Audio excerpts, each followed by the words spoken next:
मोर दुलरुआ देशवासी हो, जय जोहार। मन की बात में राउर जम झनकर स्वागत है। अगर राउर मोर से पूछब कि मोर जीवन कर सबले यादगार पल का रहिस तो कितना ही घटना याद आथे, लेकिन एमे भी एगो पल ऐसन है जो बहुत खास है। वो पल रहिस जब पाछू बछर 15 नवंबर के मैं भगवान बिरसा मुंडा कर जन्म जयंती पर उनकर जन्म स्थली झारखंड कर उलिहातू गांव गए रहन। ए यात्रा कर मोर ऊपर बहुत बड़ा प्रभाव पड़िस। मैं देश कर पहला प्रधानमंत्री हूँ जेला ए पवित्र भूमि कर माटी ला अपन मस्तक में लगाए कर सौभाग्य मिलिस। ओ क्षण मोके न सिर्फ स्वतंत्रता संग्राम कर ताकत महसूस होइस, बल्कि ए धरती कर शक्ति से जुड़े कर मौका मिलिस। मोके ए एहसास होइस कि कैसे एगो संकल्प ला पूरा करे कर साहस देश कर करोड़ों लोग मन कर भाग्य बदल सकत है। संगवारी हो, भारत में हर युग में कुछ चुनौती आइस और हर युग में ऐसन असाधारण भारतवासी जन्मिन जेमन ए चुनौती मन कर सामना करिन। आज कर मन की बात में मैं साहस और दूरदृष्टि रखे वाला ऐसन ही दूगो महानायक मन कर चर्चा करहूँ। इनकर 150वीं जन्म जयंती ला देश हर मनाए कर निश्चय करिस है। 31 अक्टूबर से सरदार पटेल कर 150वीं जन्म जयंती कर बच्छर शुरू हुई। एकर बाद 15 नवंबर से भगवान बिरसा मुंडा कर जन्म जयंती कर बच्छर शुरू हुई। ये दोनों महापुरुष मन अलग अलग चुनौती देखिन, लेकिन दोनों कर दृष्टि एक रहिस, देश कर एकता। संगवारी हो, बीते बछर में देश हर ऐसन महान नायक नायिका मनकर जन्म जयंती ला नवा ऊर्जा से मनाए के नवा पीढ़ी ला नवा प्रेरणा देहिस है। रौरेला याद हुई जब हमन महात्मा गांधी जी कर 150वीं जन्म जयंती मनाए रहन तो कितना कुछ खास होए रहिस। न्यूयॉर्क कर टाइम्स स्क्वायर से अफ्रीका कर छोटा से गांव तक विश्व कर लोग मन भारत कर सत्य और अहिंसा कर संदेश ला समझिन, ओके फिर से जानिन, ओके फिर से जीहिन। नौजवान मन से बुजुर्ग मन तक, भारतीय मन से विदेशी मन तक हर कोई गांधी जी कर उपदेश ला नवा अर्थ में समझिन, नवा वैश्विक परिस्थिति मन में ओके जानिन। जब हमन स्वामी विवेकानंद जी कर 150वीं जन्म जयंती मनाएन तो देश कर नौजवान मन भारत कर आध्यात्मिक और सांस्कृतिक शक्ति ला नवा परिभाषा में समझिन। ए आयोजन मन हमन के ए एहसास दिलाइन कि हमर महापुरुष अतीत में खो नहीं जाते, बल्कि उनकर जीवन हमर वर्तमान ला भविष्य कर रास्ता दिखाते। संगवारी हो, सरकार हर भले ही ए महान विभूति मन कर 150वीं जन्म जयंती ला राष्ट्रीय स्तर पर मनाए कर निर्णय लेहिस है, लेकिन राउर मन कर सहभागिता ही ए अभियान में प्राण भर ही एके जीवंत बनाही। मैं राउर जमझन से निवेदन करहूँ कि राउर ए अभियान कर हिस्सा बनी। लौह पुरुष सरदार पटेल से जुड़ल अपन विचार और कार्य #सरदार 150 कर संघे साझा करी और धरती आबा बिरसा मुंडा कर प्रेरणा मनला #बिरसा मुंडा 150 कर संघे दुनिया कर सामने लाई।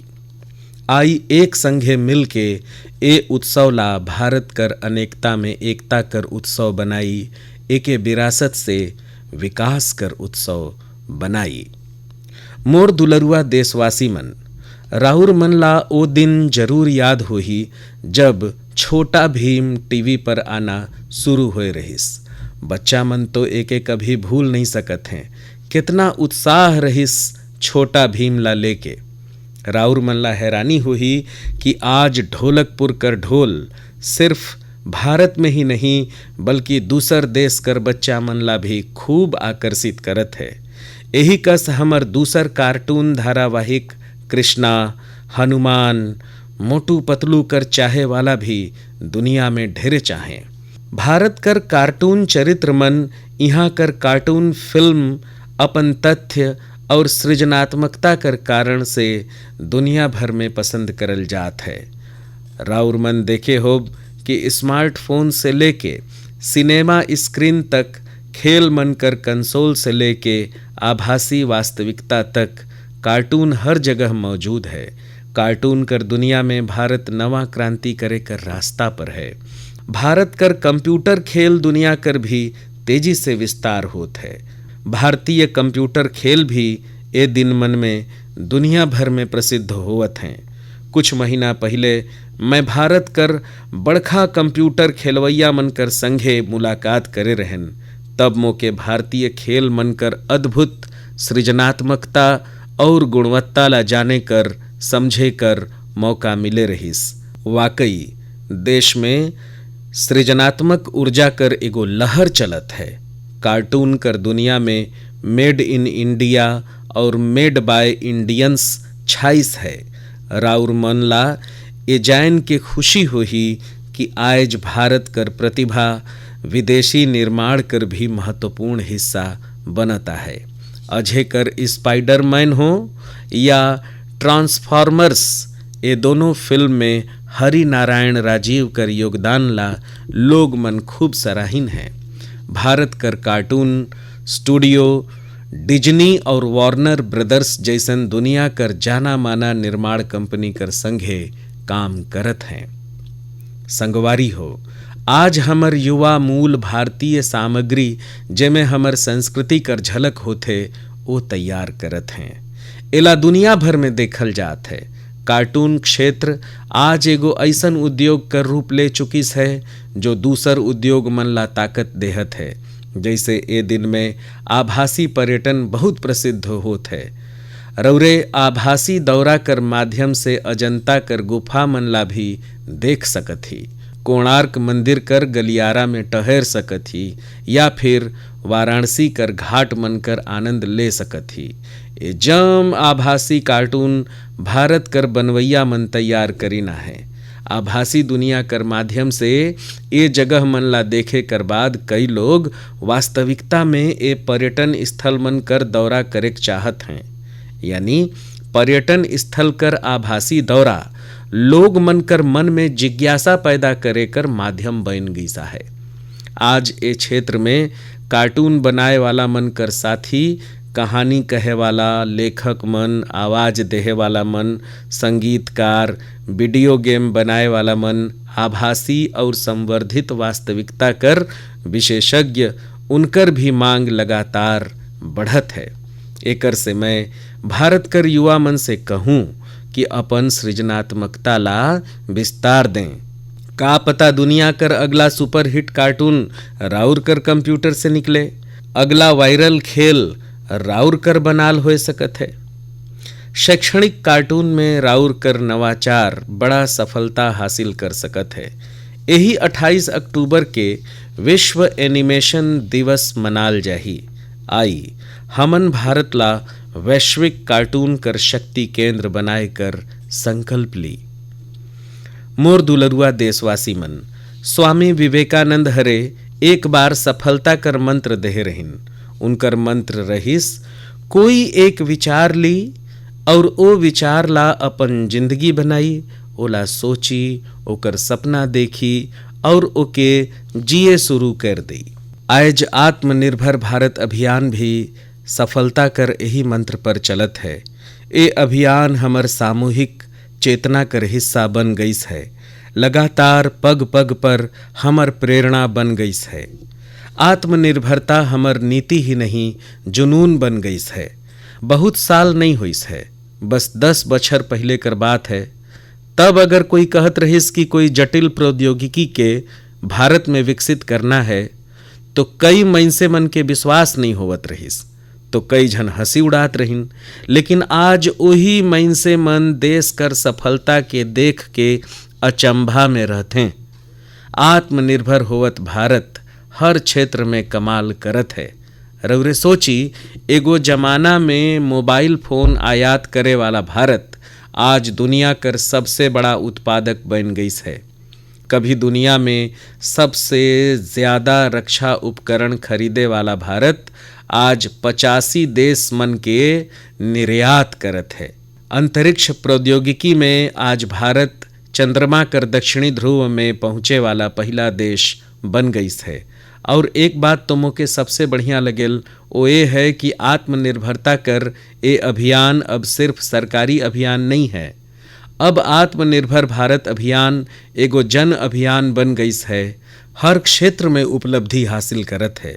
जैसे यही महीना लद्दाख कर हानले में हमरे एशिया कर इमेजिंग टेलीस्कोप MACE कर भी उद्घाटन करे ही। ये 4300 मीटर कर ऊंचाई में स्थित है। जानथी एकर भी खास बात का है, ये मेड इन इंडिया है। सोची जे स्थान पर -30 डिग्री कर ठंडा पड़त हो, जहां ऑक्सीजन तक कर अभाव हो, उहाँ हमर वैज्ञानिक मन और क्षेत्र कर उद्योग हर ओ कर दिखाइस है जे एशिया कर कोनो देश नहीं कर सकिन है।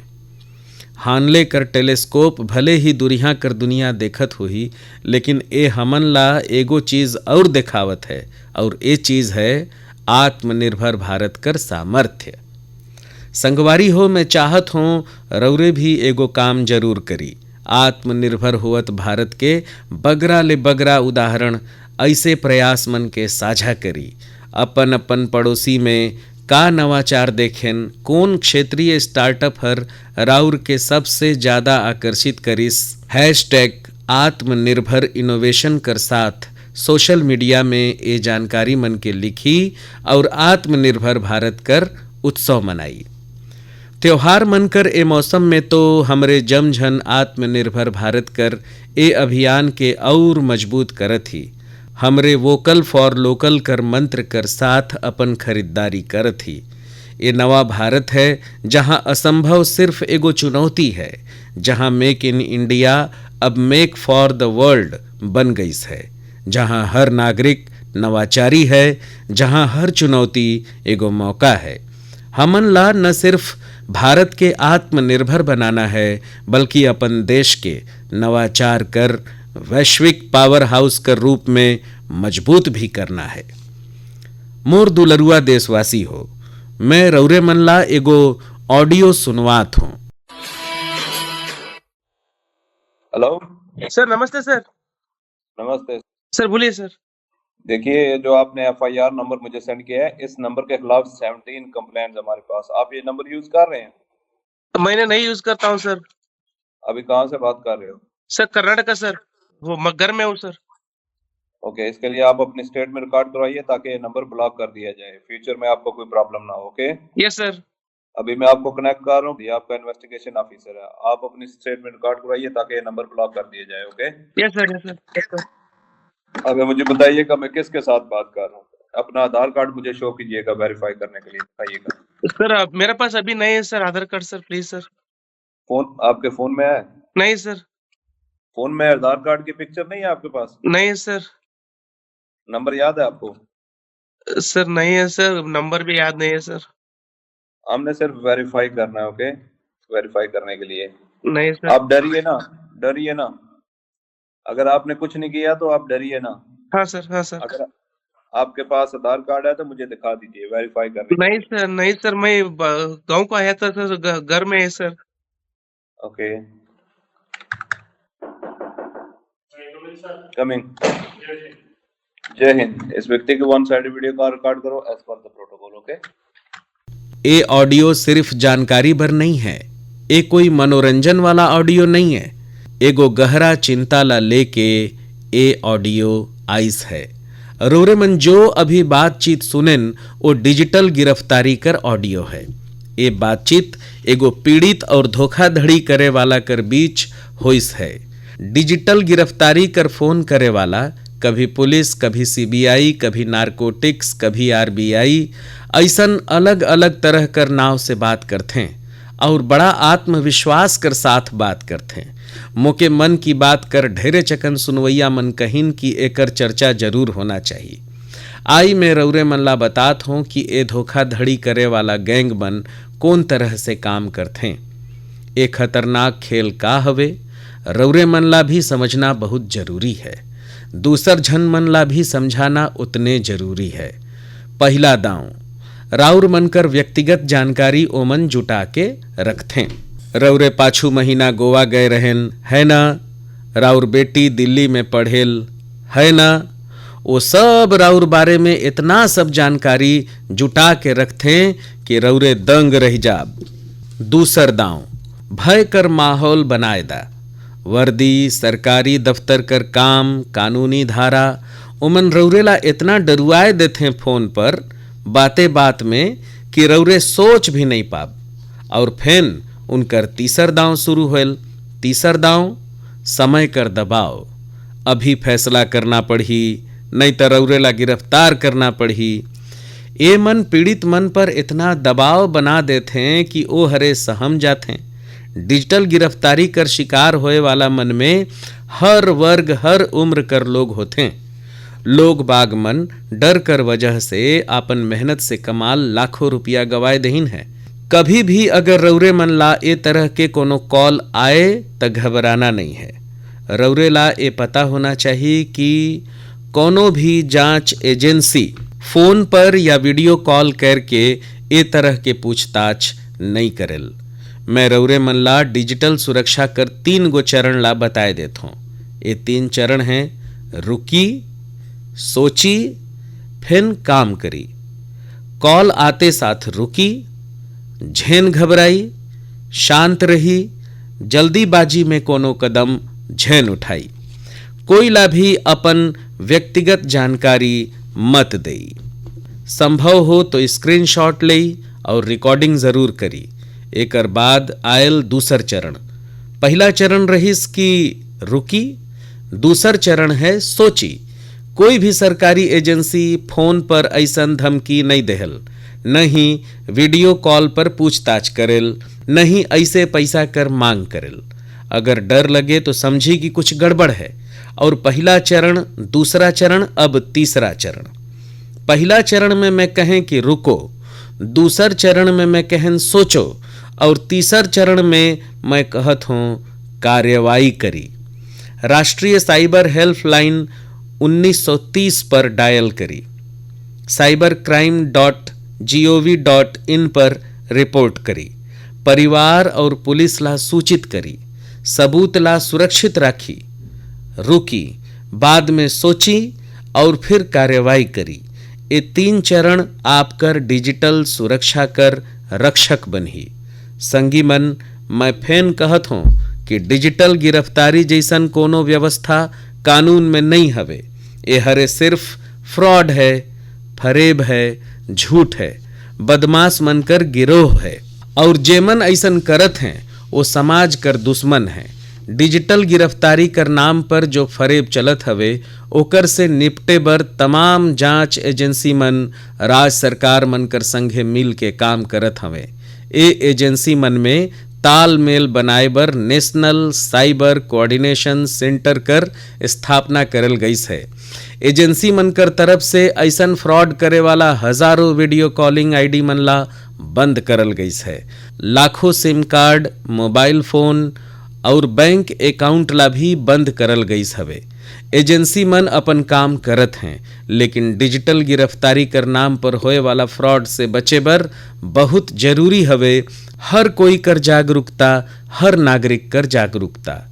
जे लोग भी ए तरह कर साइबर फ्रॉड कर शिकार होते हैं ओमन के अधिक से अधिक लोग मन ला एकर बारे में बताना चाहिए। रौरे मन जागरूकता बर #सेफ डिजिटल इंडिया कर प्रयोग कर सकत ही। मैं स्कूल और कॉलेज मन ला भी कहूँ कि साइबर धोखाधड़ी कर खिलाफ मुहिम में छात्र मन ला भी जोड़ी। समाज में जन जन कर प्रयास से ही हमन चुनौती कर सामना कर सकत ही।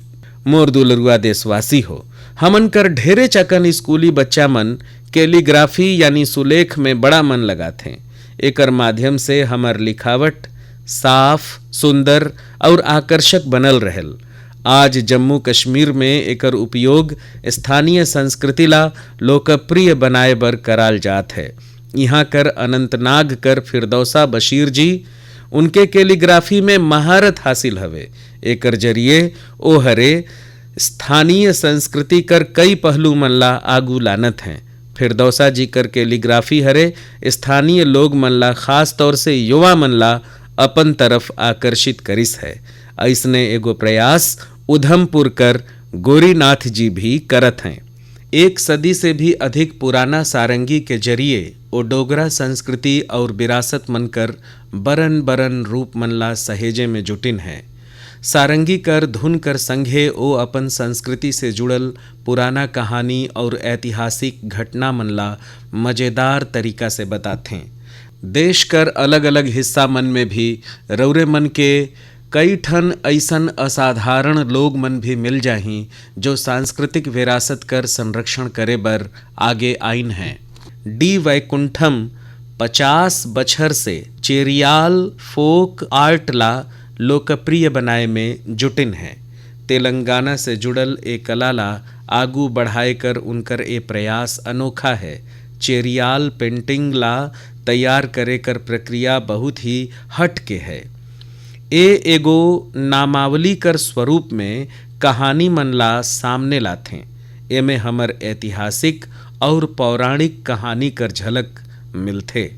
छत्तीसगढ़ में नारायणपुर कर बुटलू राम माथरा जी अबुझमाड़िया जनजाति कर लोक कला ला संरक्षित करे में जुटिन हैं।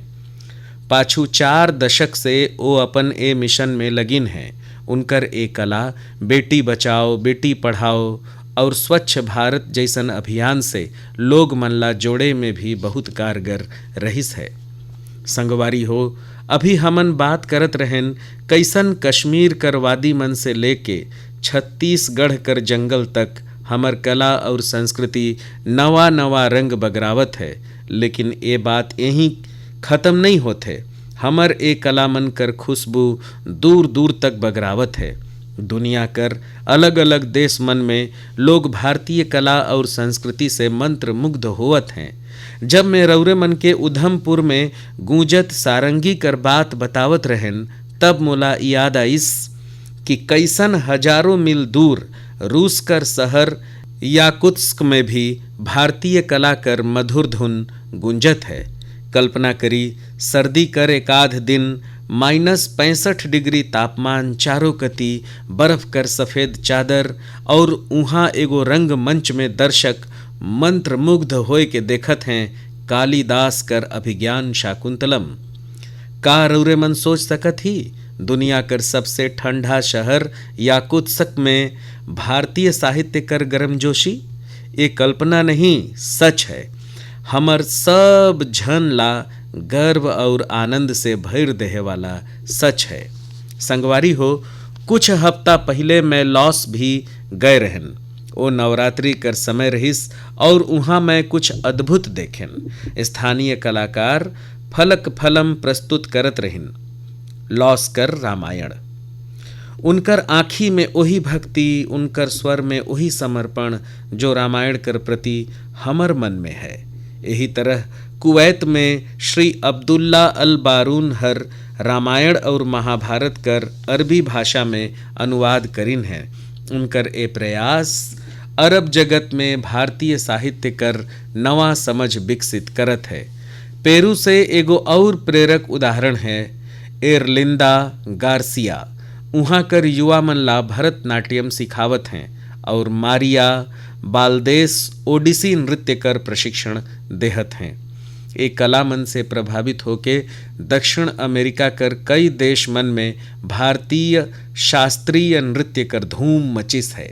संगवारी हो, विदेशी धरती पर भारत कर ये उदाहरण दर्शाते कि भारतीय संस्कृति कर शक्ति कितना अद्भुत है। ये लगातार विश्व के अपन कति आकर्षित करत है।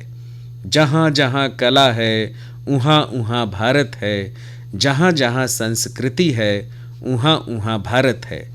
आज दुनिया भर के लोग मन भारत ला जानना चाहत हैं, भारत कर लोग मन ला जानना चाहत हैं। ओकरे बर रौरे जम्मो झन से एगो अनुरोध भी है, अपन आसपास ऐसन सांस्कृतिक पहल ला #कल्चरल ब्रिजेस कर साथ साझा करी। मन की बात में हमन ऐसन उदाहरण पर आगे भी चर्चा करब।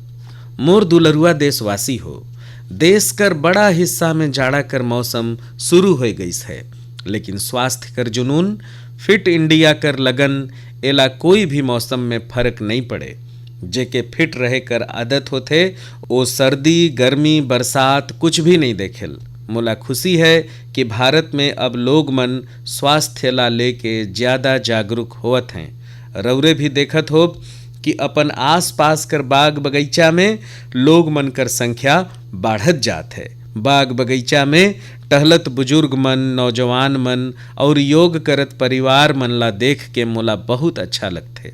मोला याद है जब मैं योग दिवस पर श्रीनगर में रहन, बरखा पानी कर बाद भी कतना ही लोग योग बर जुटे रहिन। अभी कुछ दिन पहले श्रीनगर में जो मैराथन होइस ओमे भी मोला फिट रहे कर यही उत्साह दिखाई देहिस। फिट इंडिया कर ए भावना अब एगो जन आंदोलन बनत है। संगवारी हो, मोला ये देख के भी अच्छा लगत है कि हमर स्कूल कर बच्चा मन कर स्वास्थ्य बर अब ज्यादा ध्यान देहल जात है। फिट इंडिया स्कूल भी एगो अनोखा पहल है। स्कूल अपन पहले कालखंड कर उपयोग अलग अलग स्वास्थ्य गतिविधि मन बर करत हैं। कतना ही स्कूल मन में कोई दिन बच्चा मन के योग करवाल जात है, कभी कभी कोनो दिन एरोबिक कर सत्र होवत है, तो एक दिन खेल कूद पर भी काम करल जात है। कोनो दिन खो खो और कबड्डी जैसन पारंपरिक खेल भी खेलाल जात है और एकर असर भी बहुत शानदार है। उपस्थिति अच्छा होवत है, बच्चा मन के एकाग्रता बढ़त है और बच्चा मन के मजा भी आत है। संगवारी हो, मैं कल्याण कर ए ऊर्जा हर जगह देखत हूँ। मन की बात कर भी बहुत सारा श्रोता मन मोला अपन अनुभव भेजिन हैं।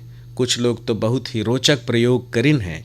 जैसे एगो उदाहरण है फैमिली फिटनेस आवर कर, यानी एगो परिवार हर सप्ताह कर अंत में 1 घंटा फैमिली फिटनेस गतिविधि बर देहत है।